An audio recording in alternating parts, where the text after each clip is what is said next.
County. Woo!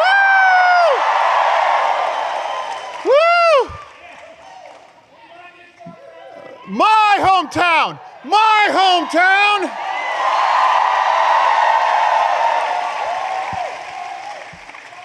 Hey, yo, class of 1987, Central York. I'm a Panther. So it's great to be back. I'm gonna drop some York cred here right now, okay? Who remember going to the York Mall? Yeah. Who? Gen X. Who ever went to the Funderland arcade to play Pac-Man? Yeah. We just drove by the Delco Plaza and I saw Red Dawn in 1984. Anyone else? We're here at the fairgrounds. My dad brought me here to see the Statler brothers, okay? As a kid, every September we would go here to the fair. Yeah. So, and it's like, remember, now this is going way back. You know, this was before Topgolf took over everything. Who remembers Avalons to hit some balls? Anyone? Yeah. That's how go back in York I go right now. And so now, I am so amazing. It's amazing. Look at this crowd. It's so great to be here.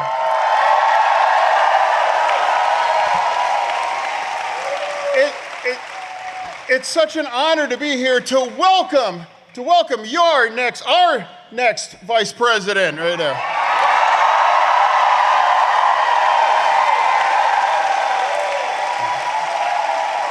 Yeah, oh yeah. And, you know, now it's like, you know, he's, you know, Midwest nice, I know. But the other candidate for vice president,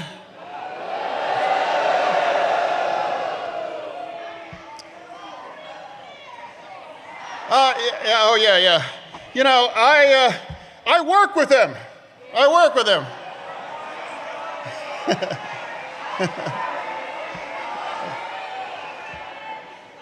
Yeah. So you might think that is he really that weird? And I'm here to say yes, I can confirm that. Confirm that. Yeah, and now let's us talk about my colleague from the Senate, Senator Vance. Now let's talk about a lot of that things. You know, can you even believe this? J.D. Vance have now called Trump America's Hitler. Can you believe that?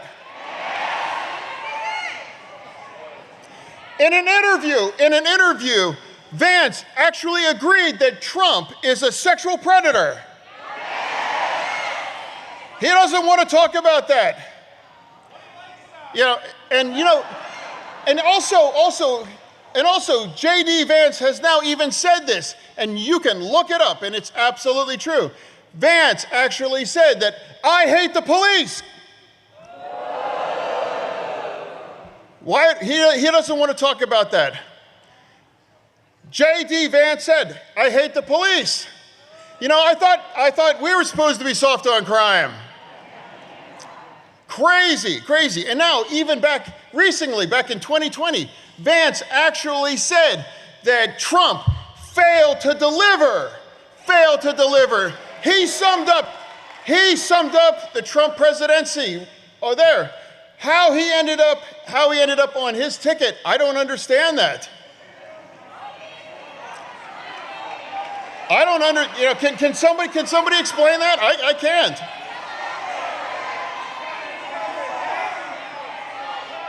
You know, in a very weird way, Vance actually reminds me of Dr. Oz. Yes, I know they're weird, both. And of course, Dr. Oz is from New Jersey, and he's from Ohio. But what they the same is that they both used to be accomplished, regular people. And then they decided to sell their soul to be all about MAGA.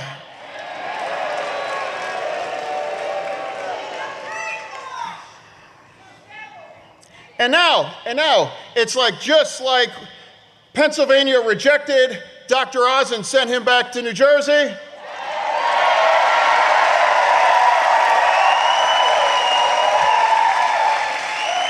And I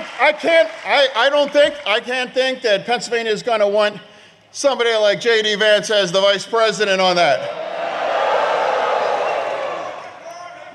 But now, we all realize we're 33 days out before the election.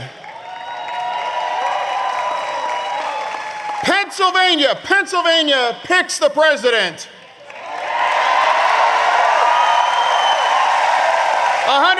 100%, Pennsylvania. And now we're right now, and all of you are willing, to do the kind of work and to show up and to make sure that we deliver Pennsylvania.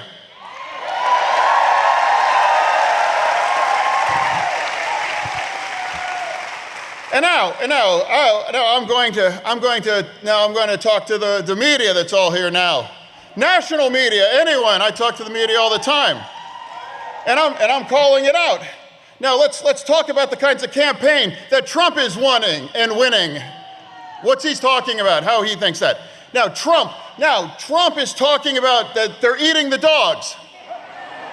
They're eating cats. He said that the vice president now just decided to become black. He called Harris mentally impaired.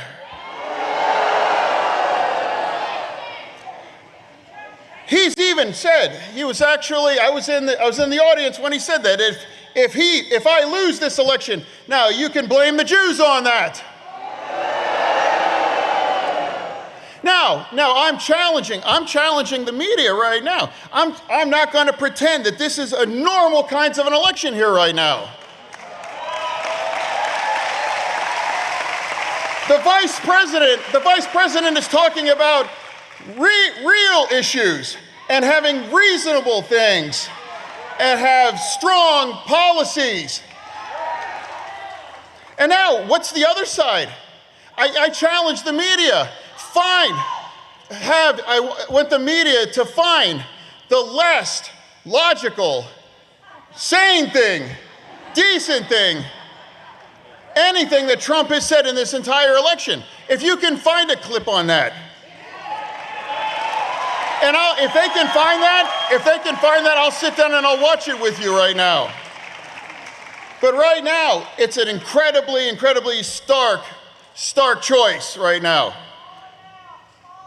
And we now have 33 days to make sure that we pick the next president right here in Pennsylvania.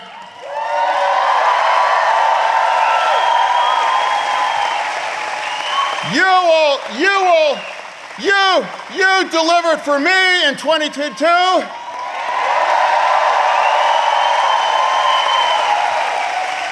You delivered to Joe Biden in 20.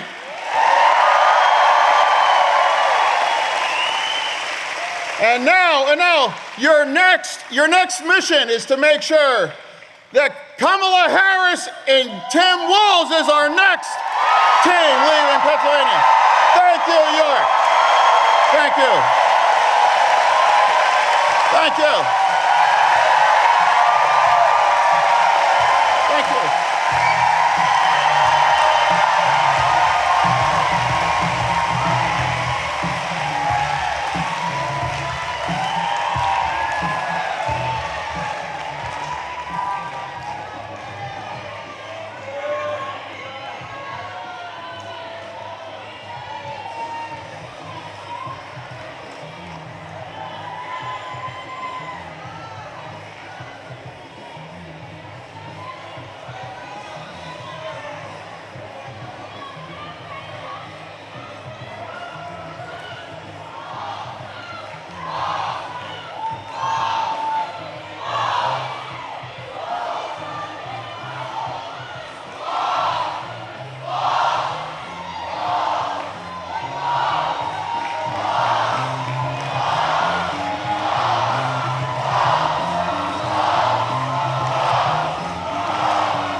Please welcome former school teacher and community leader, Jerry Ann Johnson.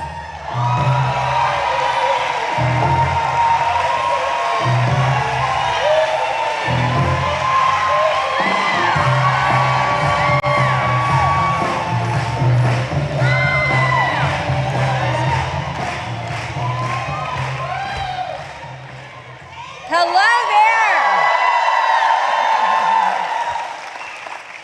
Good afternoon, everyone.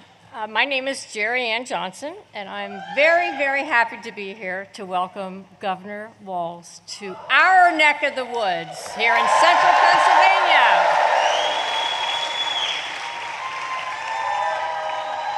We all know that there is so much at stake in this election, as evidenced by all of you here.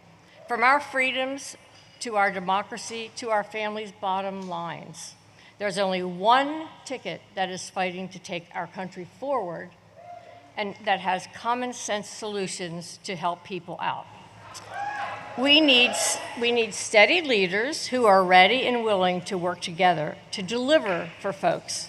Vice President Harris and Governor Walz are the only people in this race that will do that.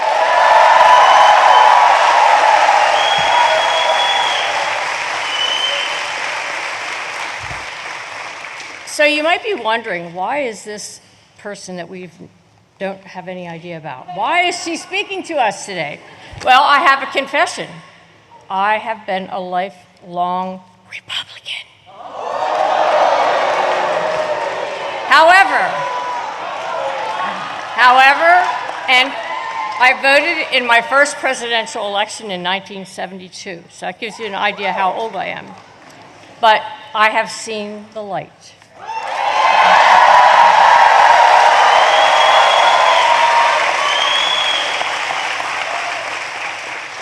And I know that the choice that we make in this election will shape the future of our country for decades to come.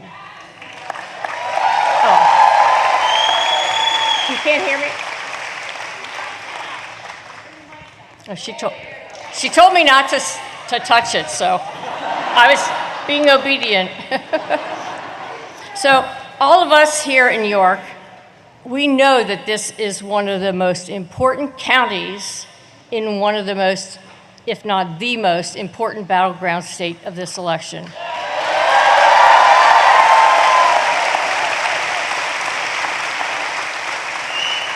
And there is a lot riding on our shoulders. We must show up and make our voices heard. We really do have the power to decide what happens in this election. We have the power to decide.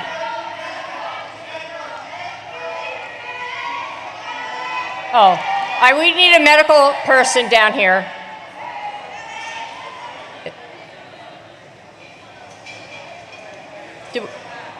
Is there someone coming?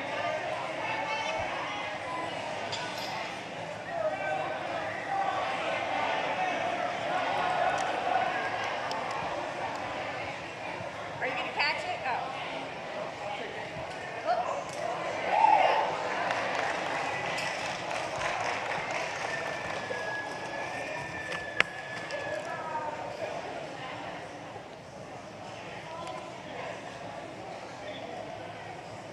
I'm just going to take a pause here, if that's okay, till we see everything's okay.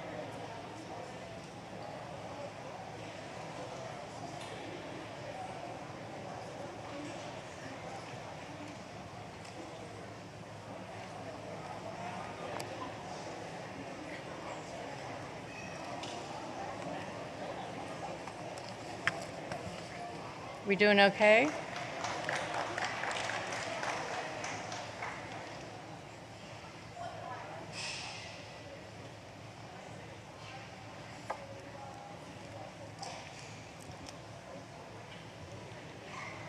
I'm sorry.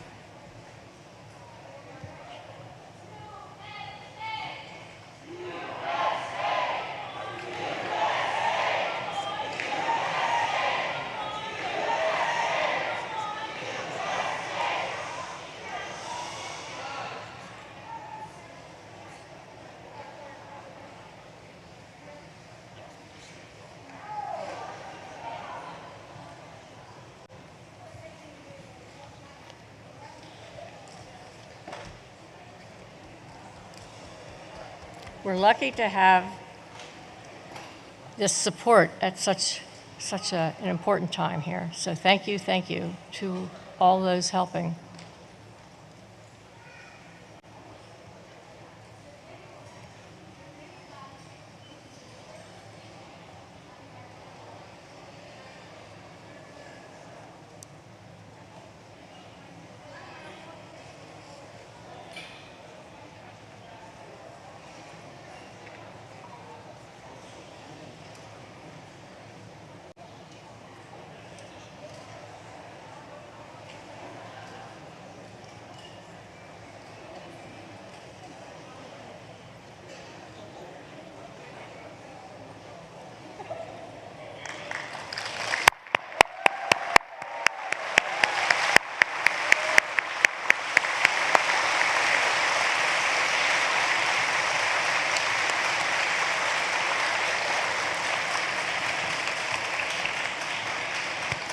Well, let's hope and pray that we have a good outcome there. So, where was I? So we here in central Pennsylvania, and especially here in York County, we have the power to decide what our future looks like. And I'll tell you this, we will not give this to Donald Trump and J.D. Vance. We will not give them the chance to roll back the clock and take us with them. Not going back. The threat that Trump's extreme Project 2025 poses is very personal to me. I'm an advocate for women with heart disease. I have worked in this field for 20 years. And I'm also an advocate for people struggling with mental health issues. I have 2 bipolar children, and I know quite well the struggles that they face. I remember what it was like before the Affordable Care Act was passed, and people were routinely denied coverage because they had pre-existing conditions, things like asthma, diabetes, and heart disease, or even cancer. And as Trump has repeated on the stage, just as recently as the debate in Philadelphia last month, he still wants to repeal the Affordable Care Act. Ripping away coverage and raising costs and returning us to that time when Pennsylvanians could be denied coverage on the basis of pre-existing conditions. Repealing the Affordable Care Act would raise costs or deny coverage to over 5 million people in Pennsylvania with pre-existing conditions, including people that I love and interact with every single day. So this, to me, is just unthinkable. But that is what Trump talks about doing. In stark contrast, we have Vice President Kamala Harris and Governor Tim Walz.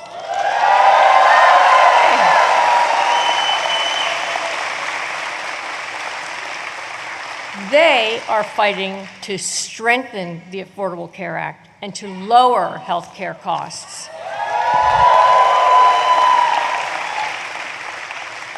They want to expand the caps on prescription drugs for drug costs for Medicare to all Americans and to ensure more folks have access to affordable health care, not fewer.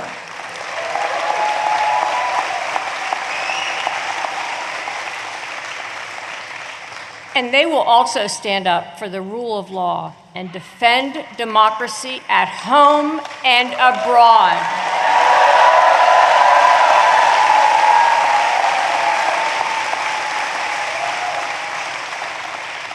They will defend our fundamental rights and freedoms.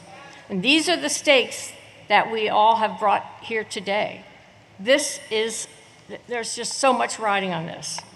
This is just one reason why I'm proudly casting my vote for Kamala Harris and Tim Walz this November.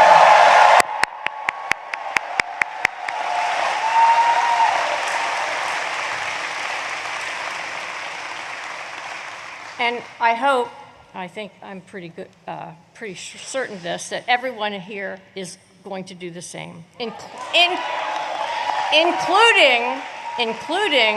many, many registered Republicans here in the state, in the Commonwealth of Pennsylvania. Oh, there, I see you out there. Yes, yes. There are a lot of us out there, and we do have an actual formed coalition for Republicans for Harris and Walz, so I'm very proud to be part of that. So, in closing, I hope that everyone else who's listening that could possibly be on the fence, which I'm not sure how that is, but there are those people out there, and including some Republicans like me, although I'm trying to convince them all, will help me in not only voting for Vice President Harris and Governor Walz, but convincing those of your friends and family that might not be there yet. So it's now time to turn the page on the chaos of Trump and the division and elect real leaders who are going to fight for us.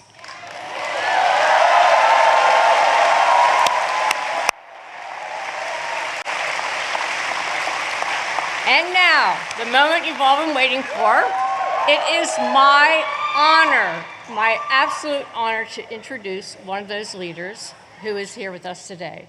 He is absolutely delightful. And here he comes, our next Vice President, Governor Tim Walz.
Used to daydream in that small town. Another foreign romantic, that's me. But I've seen it all in the small town. Had myself a ball in a small town. Mad in LA, down right to this small town. That small town, just like me. No, I cannot forget from where it is that I come from. I cannot forget the people who love me.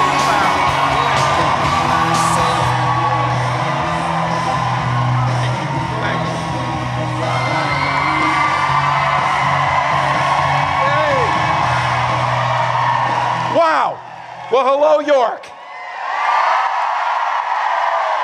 Before I start, I just have to admit, that is the coolest thing I've ever got to do, is come off that bus. So that was really great. Jerry Ann, thank you.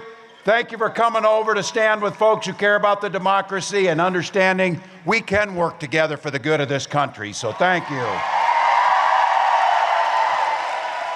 And anytime I can be around your Senator John Fetterman, it's a good day. So look, he's doing an incredible job, but I always say this back in Minnesota, he is the only guy in America that can dress down better than me. So I appreciate that.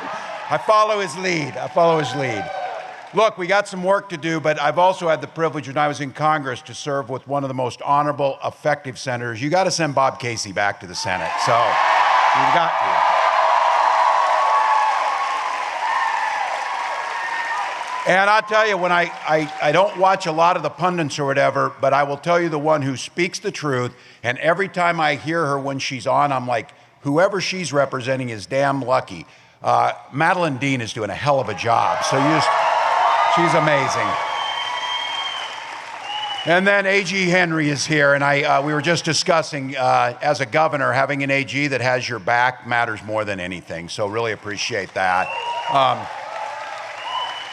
And to Pennsylvanians, of course, it's who you are, and to the EMTs, thank you for the incident we had, for taking care of folks. My wife is always reminding me to stay hydrated too, so it sounds like folks are okay. But look, I do want to start out on that note, saying for all of us, our hearts, thoughts, and prayers are going out to our neighbors, the folks across the Southeast United States. They're still in the midst of a catastrophe from the damage of Hurricane Helene.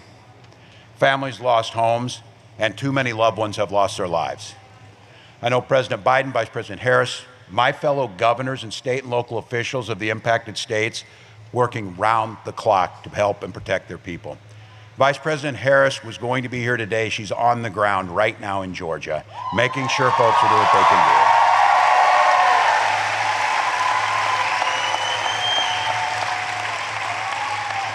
You've all seen it. These are challenging times for us. They are challenging, but I've always said this, they bring out the very best in who we are as Americans. So, as a governor, a former guardsman, I've been activated in the wake of tornadoes, floods, and I understand at this point what things are happening.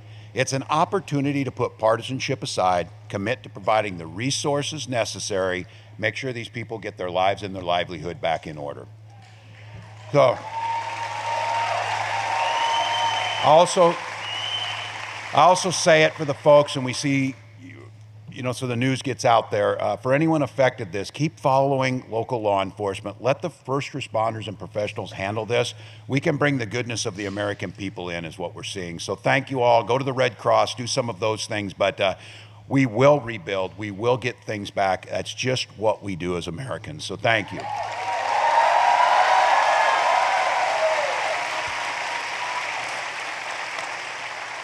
So I know it was a beautiful Tuesday night. Anybody watch the debate last night? Look, not bad for a football coach, not bad. So you also saw something interesting. We had a civil but spirited debate. And I did not underestimate Senator Vance is a slick talker. He could. But I also called out there, you can't rewrite history. You can't rewrite history. And trying to mislead us about Donald Trump's record, that's gaslighting. That's gaslighting. So on the economy, reproductive freedom, housing, gun violence, look, they tried to tell us last night, wow, you should be happy. Donald Trump tried to save Obamacare. Are you kidding me? He spent his entire presidency trying to eliminate it. But I'll tell you, I think some of you saw this. When you're governor, congressman, you're trying to solve problems, or whatever you want a straight answer on something. The moment that really stuck out is I just asked the simplest of all questions that every single American should be able to answer. I asked him if Donald Trump lost the 2020 election.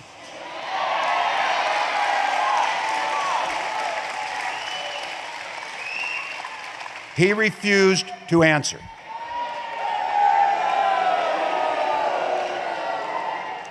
We have an EMT, we need someone with water right here, center back, right in front of the media.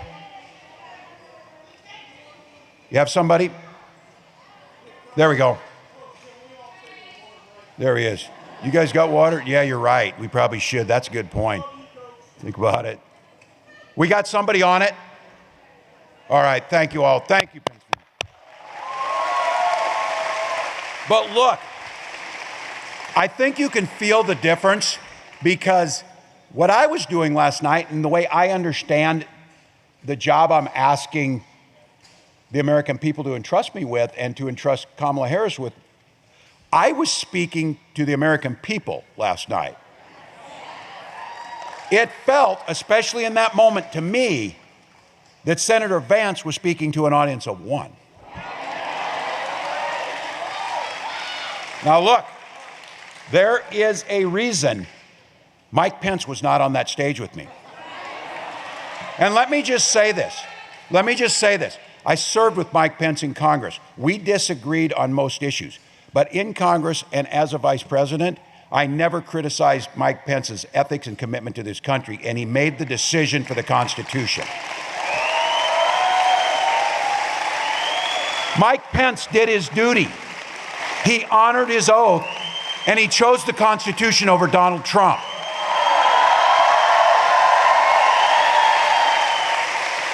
Understand, in that 88th minute last night, with that damning non-answer, Senator Vance made it clear he will always make a different choice than Mike Pence made. And as I said then, and I will say now, that should be absolutely disqualifying if you're asking to be the Vice President of the United States.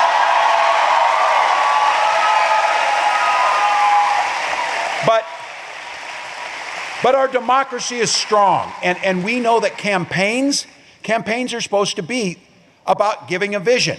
And last night you saw two very different visions for the future of this country. You also, a couple weeks ago, saw two very different visions of leadership on the debate stage with Kamala Harris and Donald Trump.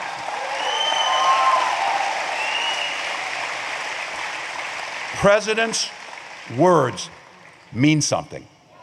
Presidents' words have consequences. When this nation is in some of the most difficult times, we turn and look for that leadership. In the heart of the Great Depression, at that first inaugural, Franklin Delano Roosevelt looked at Americans who were suffering and, to reassure them and bring us together, said, "All we have to fear is fear itself." And it is a quote that echoes through history because it went to who we are. And what he was talking about was rallying together. When communism was on a spread, when the Russian Empire was spreading, Ronald Reagan stood there and said, "Mr. Gorbachev, tear down that wall." And as Donald Trump and Kamala Harris sat on that stage, articulating a vision and showing what type of leadership they had, FDR made his quote, Gorbachev made his quote, Donald Trump yelled, "They're eating dogs, they're eating cats." Now look, I'm with you. I'm with you. If this wasn't so damn serious, it would be funny. But character matters. Character matters. And Kamala Harris has it.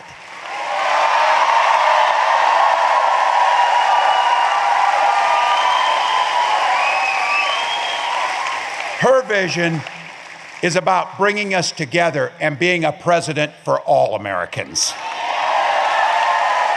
Now, being in this beautiful town, riding in on a bus, again, super cool. I do always recognize this. The privilege of being on this ticket is a privilege of my lifetime. But the real privilege is getting to meet Americans where they live all across this country. And coming back here to Pennsylvania, I have found out Pennsylvania and Minnesota have a lot in common. Super Bowl rings are not one of them.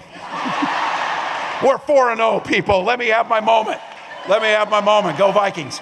But look, it's deeper than that. These two states have a history. We have fed this nation and we have powered this nation from our two states. And we also share something else that bonds us all together. And it's the reason all of you are here. Thank you. Thank you for taking time out of your busy life. Thank you to the mom and daughter I'm going to talk to who are here first thing in the morning to come and stand in here to say that this was what it's about. But you're here, you could be anywhere. You could be doing something else. You came here for that simple reason. You love this country. So thank you. Thank you, thank you, thank you.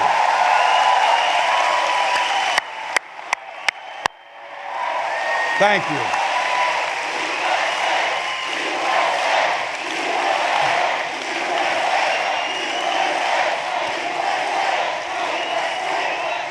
It feels good when we know we're united. That's what this is about.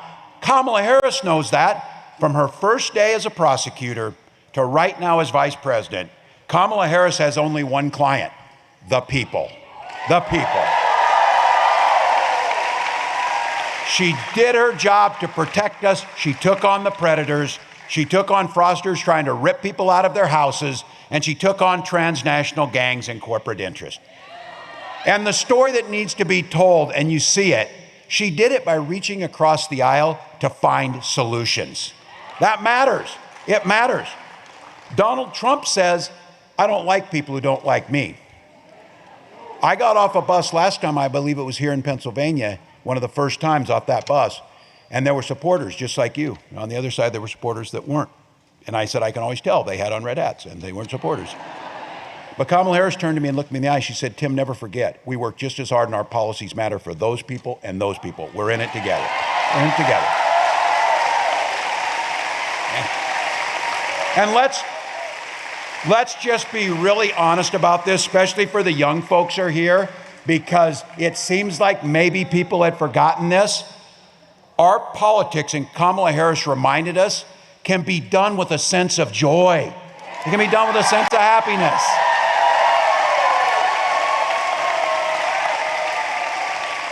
Look, I am proud to be the running mate with this incredible leader.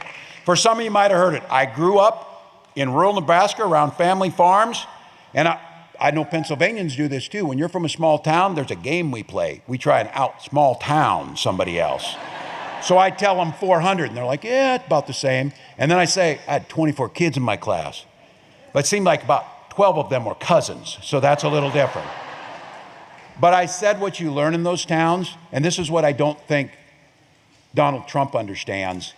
You learn about the idea of taking care of one another. You understand that?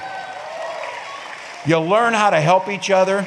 And I was looking around here on this. In my case, I learned how to tune up a 1979 International Harvester. So there you got that. So I'm glad it wasn't green over there. I'd have felt bad saying this.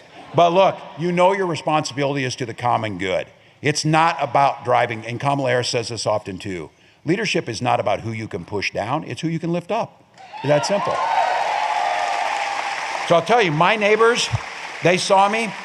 They sent me to Congress, a pretty red district. I think they told me we had had one other Democrat since like 1892 in that district, but my constituents sent me there. So my job was to find a solution for them. Worked across the aisle to pass farm bills together to make a difference in people's lives. Worked and became the ranking member on Veterans Affairs, and we expanded veterans benefits. We made sure crop insurance, farm education, beginning farm and rancher, job training. Those are things that people are concerned about. That's the things people are sitting in your communities talking about. They're not sitting around talking about banning books. They're asking how to make childcare affordable. And they want an answer that's not just a bunch of things. They want answers. Those are the values that have animated the public service of myself and, of course, of Vice President Harris, too. And here's the thing. I think that's what you're here for. Those are the values we're taking to the White House. Those are the values.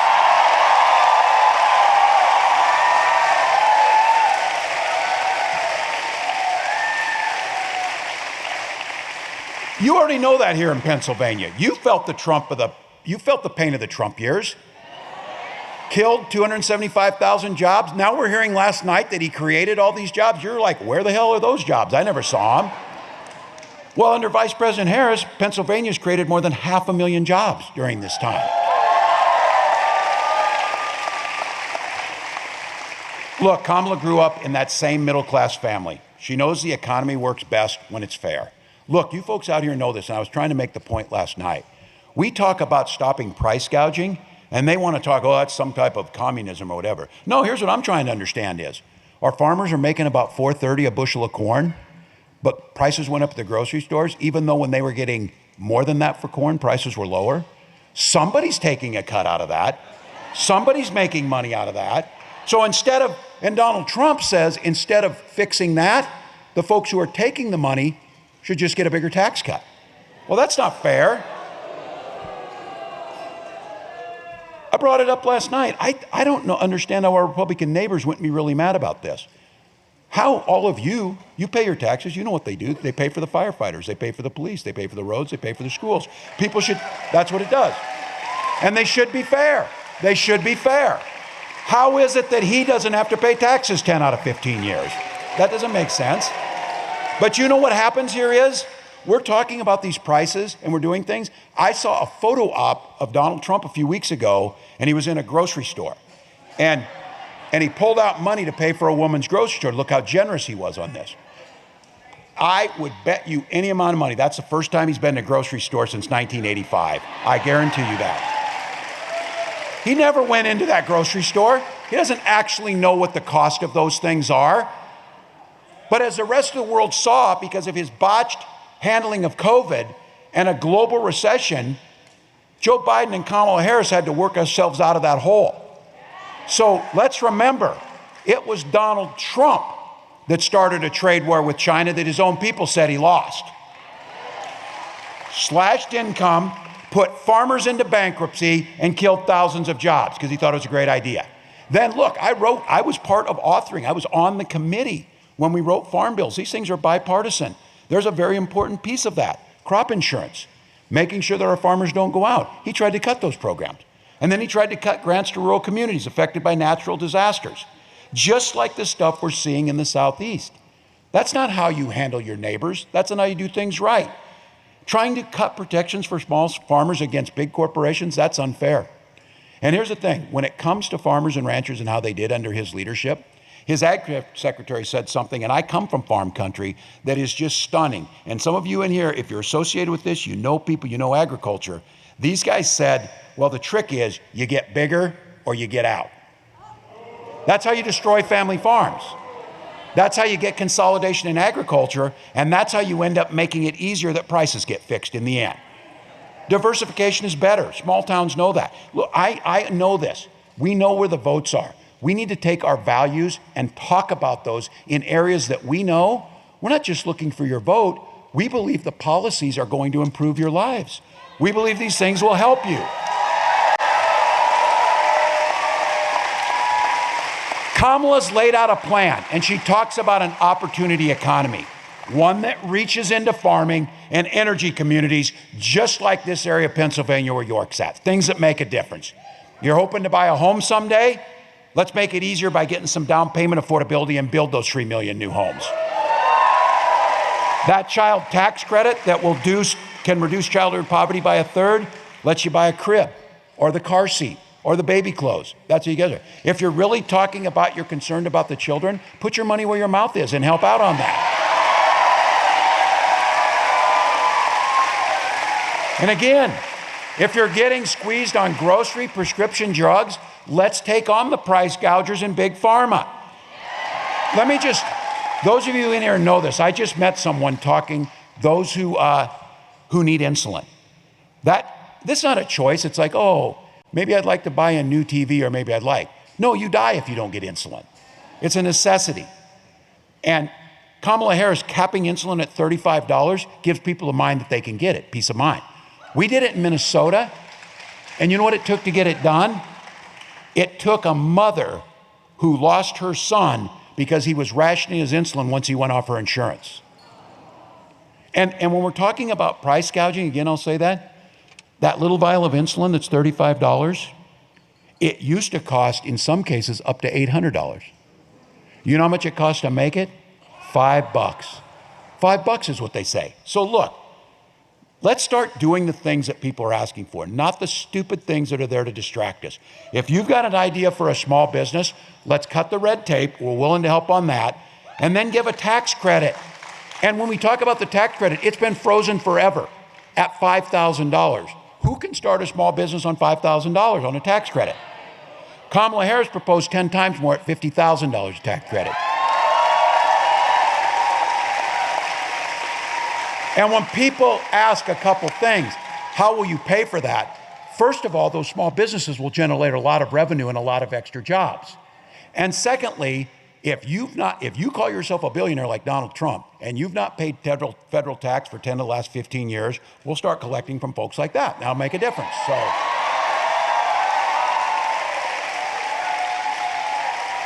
and in rural communities, start connecting through rural lenders so that we're keeping the money in communities for investments in those jobs in rural communities. If you live in the heartland and you want to start that small business, there's a program called Rural Partners Network. that starts to make sure and expand that nationwide, that makes sure these communities can thrive. And I keep talking about this. People are concerned, small communities. My small community, when I lived there, was bigger, and it continues to drop down. We have speculators. You heard last night that it's immigrants. They're taking all the housing. How are they getting a loan when we can't in some cases? But the question is, you don't ever question the speculators that buy them? That's what Kamala Harris is talking about, making it free. Making sure that freedom is there and making sure that it's fair. This idea that you can have an economy that works for everyone makes a difference. Now look, I want to be clear. We've got Republicans in the group here. And we've got them in our families. We got them in our families. Look, the Republican Party has added much to this country. We need them back again. Because that Republican Party used to talk about freedom and fair economy, and they meant it. Turns out Donald Trump's people and their definition of freedom is freedom to invade your doctor's office. Freedom to invade your bedroom. They're super concerned about all of our bedrooms. That's not normal. That is not normal. And again, I said this. Well, and again, it said, look, I don't like, as a teacher, I said this, that you should quit, calling people weird. I said, then quit doing weird things. And that's how that works. But with that being said, we're just simply asking this, and I said it. This is where the Republicans in the group, this is core to the Republican Party. The idea of making sure that government was there to provide the services that it should, build the roads, do the schools, provide public safety. A lot of old school Republicans just concerned it got into other things. That's a fair discussion. But the one core of that Republican Party was, and I say this often, I might not make the same choices you make in your life. I might not see it the same way. That's fine to have that difference. But the thing is, we respect those personal differences. Those are yours to make. Those are not me to make. You certainly don't want Donald Trump making them. So I started with the have a lot in common. I will guarantee you this isn't just a Minnesota phrase. Mind your own damn business. We'll get along better. Get along better.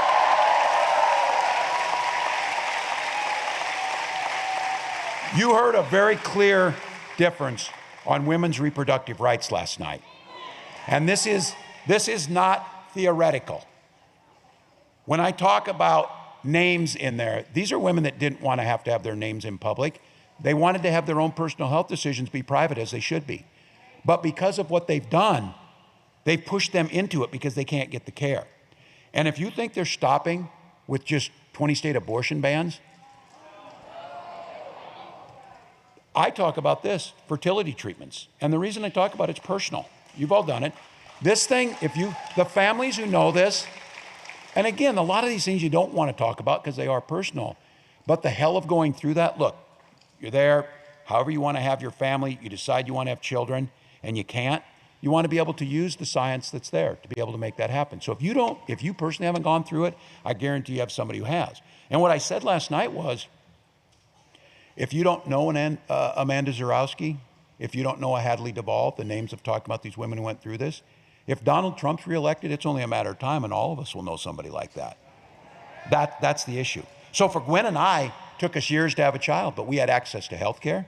We had access to fertility treatments. And because of that, some of you heard me say this, when we had our daughter, we named her Hope, because it's a powerful word. Her and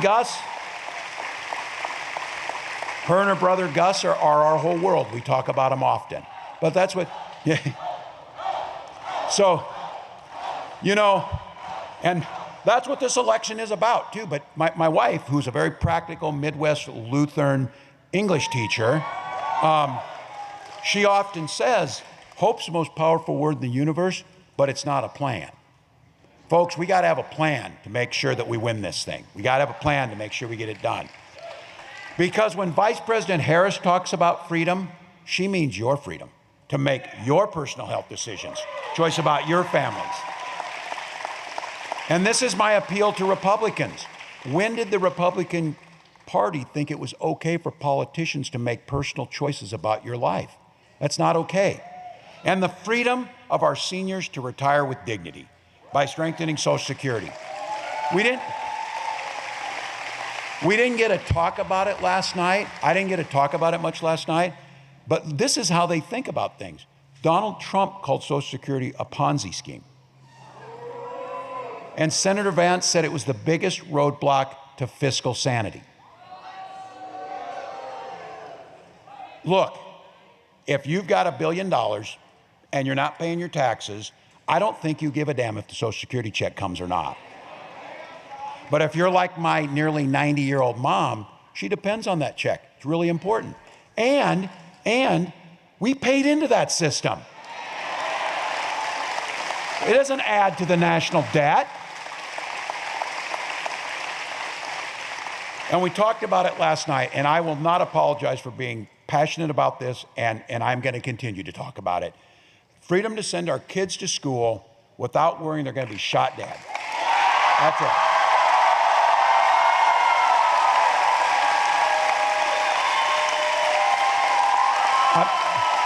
I'm a gun owner. I'm a veteran. I'm a gun owner. I'm a hunter. And I found out in the first debate, Kamala's a hunter or a gun owner. She talked about being a gun owner. But look, we keep talking about this. This isn't about the Second Amendment. We can protect the Second Amendment. But our first responsibility is to our kids. First responsibility is kids.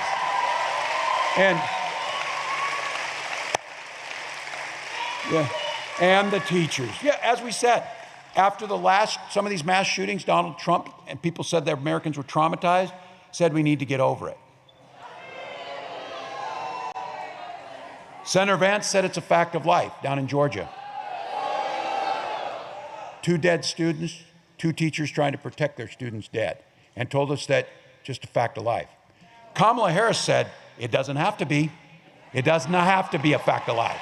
So look, you know it. This is my line. My Lutheran choir wife would tell me this. I know I'm preaching to the choir. I know you know this. The choir needs to sing. We cannot afford 4 years of Donald Trump. We cannot afford 4 years of Donald Trump.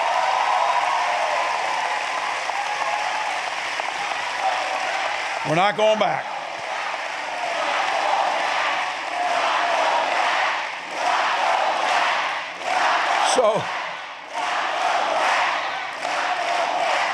So last night, if you were watching that debate, just so you know, you have to agree on the rules, like 2 minutes, 2 minutes, 1 minute, 1 minute. Honest to goodness, and you heard it, Senator Vance clarified that. He said, when we agreed to this debate, we agreed there'd be no fact checking. He said it.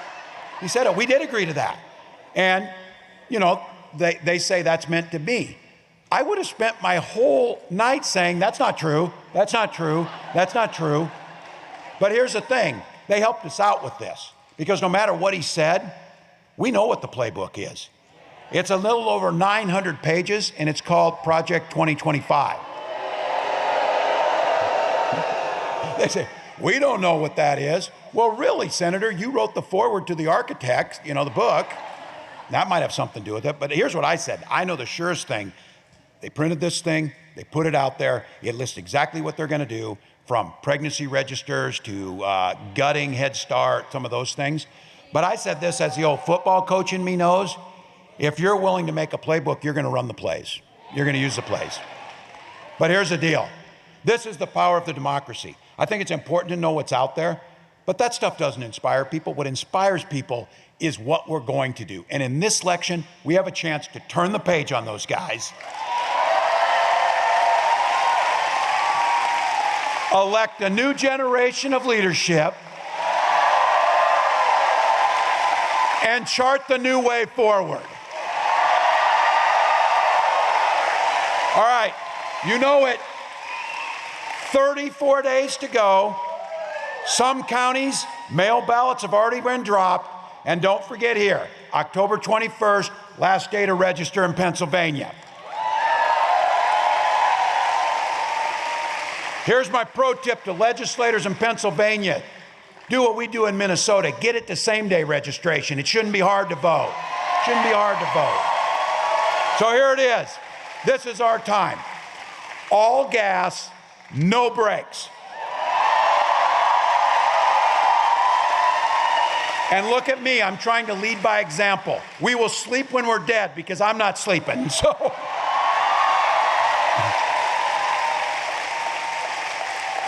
we don't do it because we're partisan. We don't do it because we're Democrats. We do it because we love our country and believe in the promise of America. So you know it. As the next president of the United States says, when we fight, when we fight, when we fight,